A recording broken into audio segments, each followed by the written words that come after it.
네, 안녕하십니까. 쫑쌤입니다. 오늘은 그동안 수리논술 전형에 대해서 대학별로 제가 심층 분석을 해드렸는데요. 그거 일일이 다 하나씩 열어보기 귀찮으신 분들도 많을 것 같아서 오늘은 의예, 치의에, 수의에, 한의에 이런 의학 관련한 학과를 제외한 자연계열 일반적인 수리논술 대학이나 학과에 대하여 전체적인 전형의 특징이나 출제 범위나 이런 거 총괄해서 한 번에 쫙 말씀드리는 시간을 가지려고 합니다. 자, 이거 보시고 개괄적으로 여러분이 논술지원대학을 정하신 후에 구체적인 건 제 유튜브에 대학별로 상세하게 나와 있으니까 그거 찾아보시면 많이 도움 되실 거예요. 자, 그럼 시작할게요. 자, 의예, 치의에, 수의에, 약학을 제외한 자연계열 학과의 논술에 대하여서 설명드리는 겁니다.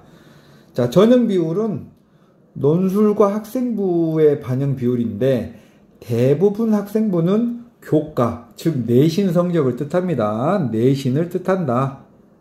밑에 비교과를 보는 대학은 몇 개 써놨습니다. 자, 논술백은 연대, 한양대, 건대, 연대미래, 항공대인데 여기 한양대는 실제로 모집 요강에는 논술 80의 학생부 종합평가 20이라고 되어져 있긴 하지만 학생부 종합평가는 내신을 반영하는 게 아니라 학교생활 성실도를 반영하는 거예요. 한양대는 논술 80이지만 사실상 100이랑 똑같다. 이렇게 해서 100에 그냥 분류해 놨고요. 논술 90의 학생부 10은 홍익대, 80에 20은 서강대, 아주대, 산기대, 덕성여대고요. 70대 30이 가장 많네요. 거의 20개 정도의 대학이 놓여져 있습니다. 자, 그런데 제가 누누이 개별 대학에 설명회 때 말씀드렸듯이 내신은 평균적으로 여러분이 4.5 정도 되면 유리하지도 불리하지도 않은 그냥 있으나 마나한 거예요. 그런데 6, 7등급으로 혹시 넘어간다면 내신을 반영한 대학에서는 상당히 의미 있게 분리합니다. 그러니까 내신이 한 4.5, 4점대, 5점 초반대 이 정도 되면 그냥 논술 잘 보면 대학 합격한다라고 생각하시면 되겠고, 뭐 내신의 학생부의 내신이나 비교과를 너무 디테일하고 꼼꼼하게 내가 유리한 대학을 따질 필요는 없습니다. 왜냐하면 여러분이 논술 대학을 정하는 건 여러분의 모의고사 점수와 수학 실력에 의해서 정해지는 거거든요. 자, 두 번째, 최저학력 기준은 성균관대는 반도체, 소프트웨어, 글로벌, 바이오, 메카트로닉스 이 세 개의 학과는 3화본데 사실 모집 요강에는 수, 탐군 한 과목에서 합 3이에요. 그런데 여기에 영어가 2등급이 있습니다. 그래서 3개 합 5예요. 자, 나머지 성균관대 나머지 학과들은 2개 합 4에 영어 2등급이니까 3개 합 6인 거죠. 이 경우는 일반적인 옆에 중앙대나 서강대나 이화여대의 3개 합 6보다는 조금 더 센 편입니다. 왜냐하면 영어라는 과목이 고정돼 버렸기 때문에 조금 더 세다 라고 했고, 이것이 경쟁률이나 실질 경쟁률에 미치는 영향은 성균관대의 유튜브를 살펴보시면 되겠습니다. 경북대 전자공은 2합 3이고요. 상당히 많은 대학이 2합 5회, 여기에 있는 모든 대학들은 탐구를 반영 시에는 상위 한 과목, 탐구를 반영을 한다면 상위 한 과목을 반영한다. 근데 의예과는 대부분 탐구를 2과목 평균으로 반영한다는 사실은 주목하셔야 됩니다. 자, 이렇게 해서 있고요. 나머지 상당히 많은 대학은 15개 정도 되네요. 이 대학은 최저학력 기준이 없습니다. 논술만 잘 보면 합격을 할 수 있다는 뜻이죠. 자, 그 다음에 항공대는 항공대 A와 항공대 B가 이 과의 성격이 달라서 최저 기준이 살짝 다릅니다. 항공대 A는 2개 합 5, 항공대 B는 2개 합 6이라고 생각하시면 되겠습니다. 그 다음에 최저를 반영하는 대학 중에 한국사를 포함하는 대학이 몇 개 있어요. 여기 보시면 중앙대, 서강대, 성균관대, 홍대, 부산대, 경희대, 건국대가 있고요. 한국사는 보통 우리가 그냥 수능 필수 응시 영역에 포함되어져 있긴 한데요. 최저가 있는 대학들은 한국사 때문에 떨어진 학생들도 간혹 봤습니다. 그러니까 완전히 무시할 건 아닌 거죠. 네 번째, 수능 수학 선택 과목에 제한이 없는 대학교.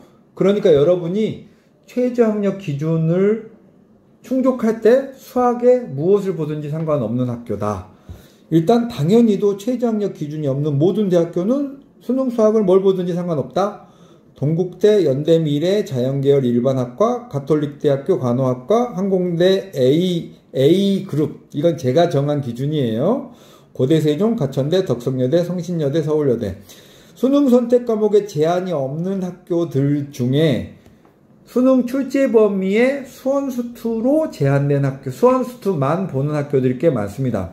그러니까 이 수능 수학 선택 과목은 논술의 출제 범위하고도 연관이 있어요. 밑에서 다시 설명하겠습니다. 자, 그 다음에 5번 비교과를 보는 대학.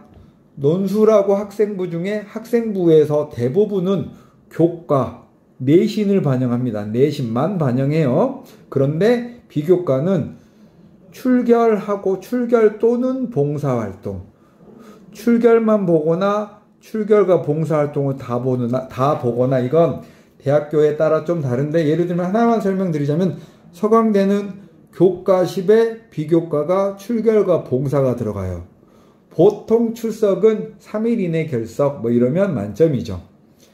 그런데 이것도 영향이 거의 미비하기 때문에 뭐 결석 4일 했다고 뭐 그렇게 괴로워하실 필요는 없습니다. 모든 당락은 논술로 결정되거든요.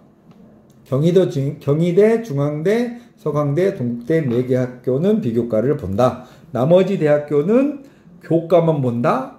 아니면 일부 대학은 논술만 100% 본다. 자, 여기서부터 좀 더 중요하겠습니다. 출제 과목 수는 대부분의 대학이 수학을 보고요. 연대, 경희대, 중앙대, 건국대, 성균관대인데 경희대학은 과탐을 이제 안 봅니다. 근데 여기 꼭 써놓은 이유는 경희대 의학계열만 과탐을 봐요. 그러니까 경희대 나머지 자연계열은 과탐을 보지 않는다. 바뀌었다라고 정리해 두시면 되겠습니다. 수학 안 보고 과탐만 보는 대학이 서울여대입니다. 서울여대는 통합과학하고 생명과학을 봐요. 국어와 수학을 보는 대학은 수원대와 가천대인데, 이거는 작년까지 적성고사를 했던 영향이 지금 논술 전형에도 다소 반영된 걸로 보입니다. 연세대는 과탐을 볼 때 다른 대학들은 물화생만 보는데요. 경희대 일반적인 자연계열은 안 본다고 했습니다. 과탐. 물화생을 보는데 연세대만 지구과학까지도 일부 대학은 선택할 수 있다. 그러니까 지구과학을 탁월히 잘하고 수학도 탁월히 잘하는 학생은 연대를 지원하면 유리하겠죠. 자, 그 다음 시험 범위는 올해 개정교육 과정에 따라서 사실상 첫 해거든요. 그래서 수학을 선택하는 과목이 학생에 따라 확통을 선택할 수도, 기하를 선택할 수도, 미적분을 선택할 수도 있고, 이렇게 다양한데, 그럼 출제는 어떻게 할 거냐가 제가 고민이 많았거든요. 그런데 대부분 서울에 있는 상위권 대학들은 수학의 전범위, 수학, 수학원, 수학2, 미적, 기하, 확통 다 봅니다. 근데 이건 출제 범위가 다 본다는 것이지 그 모든 과목에서 꼭 다 내겠다는 뜻은 아니에요.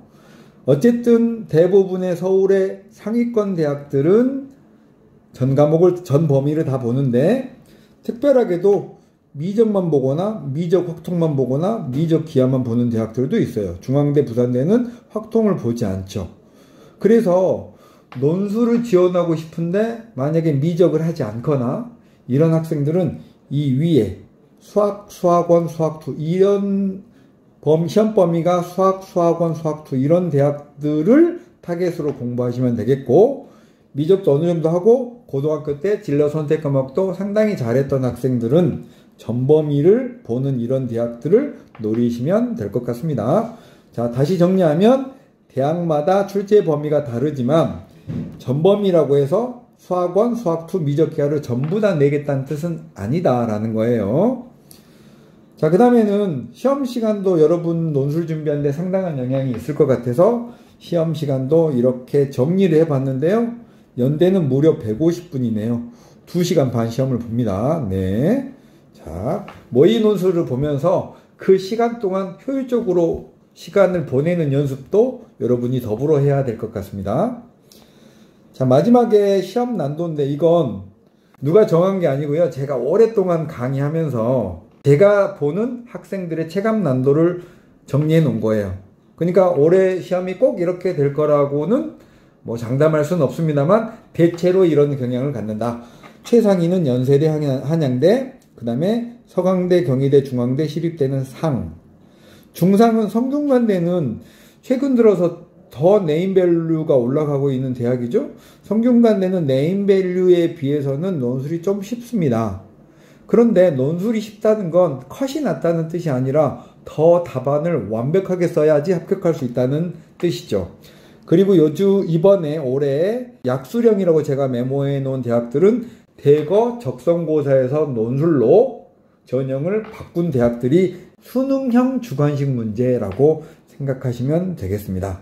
자, 이렇게 해서 자연계열, 의학과 관련한 학과를 제외한 자연계열의 전체적인 논술에 대한 걸 제가 표로 정리했는데요. 이거 보시면 상당히 도움이 되실 거예요. 그리고 여기서 특별히 관심 갖는 대학들은 제 블로그나 유튜브에서 개별 대학들은 다 제가 영상을 찍어 놨으니까 이거 보시고 판단해 보시고, 또 아무래도 논술 전형이 좀 어렵습니다. 그래서 이해가 안 되거나 뭐 단어, 용어나 이런 게 이해가 안 되는 거 있으면 저한테 개별적으로 댓글이나 아니면 제 블로그엔 제 연락처도 있어요. 그래서 그걸로 연락 주시면 제가 최대한 성실하게 답변 드리고 여러분들 도와드리겠습니다. 자, 그럼 오늘 이것으로 마치겠습니다. 감사합니다.